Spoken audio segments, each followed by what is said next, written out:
미국이 과학기술 인력에 발급하는 비자 비용을 기습적으로 100배 인상했습니다. 우리 국민들이 여행 때 많이 쓰는 이스타 비용도 2배 가까이 올렸는데요. 아메리칸 드림을 내세우면서 이민자들의 힘으로 발전한 미국이 예전 같지 않은 분위기입니다. 이 소식 박대기 기자와 함께 살펴보도록 하겠습니다. 어서 오세요. 네.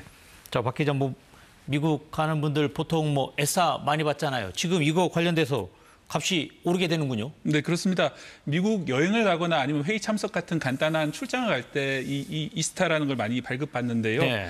이스타의 정확한 명칭은 전자여행 허가입니다. 원래는 비자가 있어야 하지만 우리나라를 비롯한 일부 국가에는 2년간 비자를 대신하는 이 여행 허가를 내주는 건데요. 이 발급 비용이 원래 3만 원 정도였는데 예. 40달러, 그러니까 5만 6천 원으로 2배 가까이 인상이 되는 겁니다. 30일부터 인상이 되기 때문에 2년 안에 방문할 계획이 있으신 분들은 미리 발급받는 게 좋겠습니다. 아니, 지금 이게 2배 정도 오른다는 건데 이번에 100배 정도 오른 게 있죠? 네, H-1B 비자라는 비자인데요. 네. 이른바 과학기술 전문직 비자라는 비자입니다. 이걸 1억 4천만 원으로, 원래는 140만 원이었는데 무려 100배로 올리게 된 겁니다. H-1B 비자는 주로 IT 기업에서 일하는 그 사람들을 위한 비자인데요. 아마존이나 애플 같은 회사에서 기술이 있는 외국인을 채용하기 위해서 만든 비자입니다. 예. 한국인도 구글 같은 회사에서 일하면서 H-1B 비자로 일하시는 분들도 많이 있는데요. 이 기업 입장에서는 대체할 수 없는 과학기술 인재를 외국에서 채용하면서 이 비자를 쓴다는 겁니다. 하지만 하워드 러트닉 미국 상무장관은 대신에 미국인을 교육하라 하면서 일종의 징벌적인 그 비자 발급비 인상을 단행을 한 겁니다. 지금 이 러트닉 장관의 말 때문에 한바탕 소동이 벌어졌었죠. 네, 그렇습니다. 당초에는 외국인을 고용하려면 해마다 1억 4천만 원을 내라는 식으로 발언을 해서 문제가 됐었습니다. 네. 또 처음에는 21일까지 당장 미국으로 귀국하지 않으면 외국에 나와 있는 이 비자를 가진 사람들은 또 1억 4천만 원을 더 내야 된다, 이런 식으로 해석이 됐었습니다. 그래서 갑자기 귀국표를 찾느라고 대혼란이 벌어졌었는데요.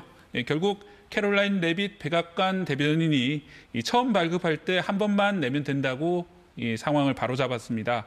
심상치 않은 여론 때문에 백악관은 경우에 따라서는 1억 4천만 원도 면제를 해주겠다고 했는데요.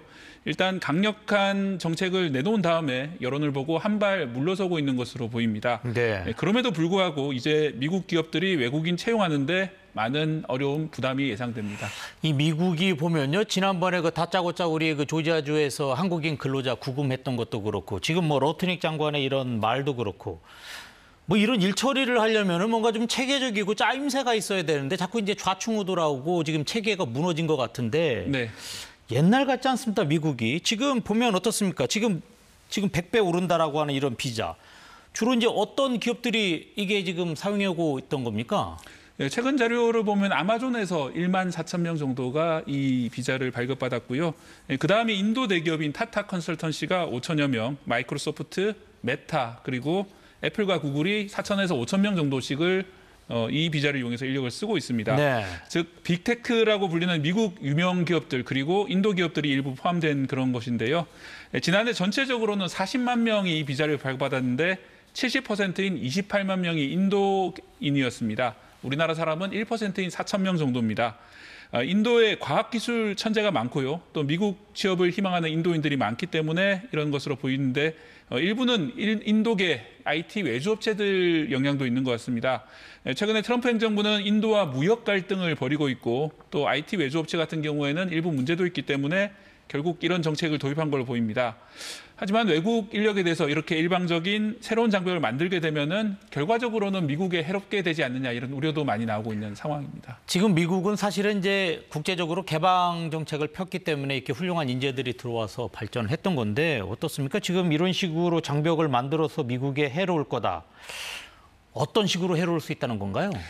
예를 들어서 단적으로 트럼프 행정부의 실세였죠. 일론 머스크 테슬라 CEO 같은 경우에도 이 H-1B 비자 때문에 미국에서 일할 수 있었습니다. 네. 원래 고향은 미국이 아니라 남아공이었기 때문에 그도 역시 외국인 노동자였던 거죠. 그렇죠. 여러 논란도 있지만 알다시피 머스크는 테슬라를 성공시켰고 스페이스X로 재사용 로켓 시대를 열었던 그런 뛰어난 인재입니다.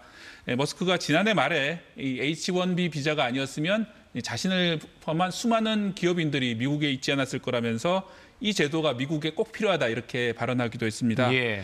이 비자 발급에 1억 4천만 원씩 앞으로 내야 되기 때문에 앞으로는 미국 기업들이 이런 외국인 인재들을 채용하는데 좀 소극적으로 바뀔 수 있습니다. 어떻습니까? 이렇게 되면은 반사 효과가 생길 수 있을 것 같은데 이렇게 미국이 장벽을 높이면은 우수한 인재들이 미국 말고 다른 곳을 찾을 거 아닌가요? 우리나라 기업에게도 도움이 될 것 같은데. 네, 그렇습니다. 인공지능 인재 쟁탈전이 특히 벌어지고 있기 때문에 우리나라 기업들한테는 분명히 기회가 될 겁니다. 네.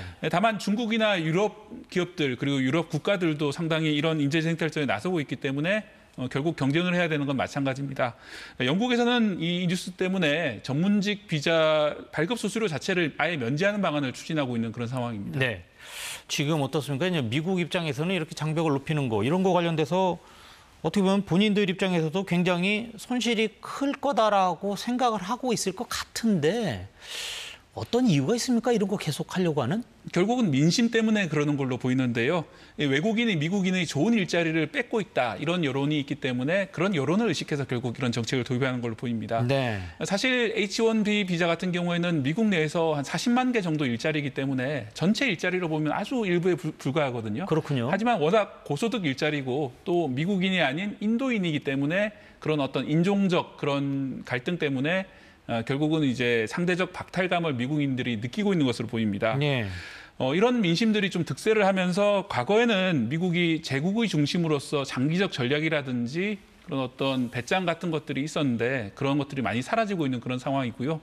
이런 변화한 상황에 대해서 우리도 미국이 좀 변했다 이런 점들은 인지하고 대응할 필요가 있겠습니다. 네, 그렇군요. 지금 뭐 보면 미국이 이런 장벽을 높일 게 아니라 미국인 스스로 공부를 좀 더 해야 할 것 같습니다. 네, 오늘 여기까지 듣도록 하겠습니다. 지금까지 박대기 기자와 함께했습니다. 고맙습니다.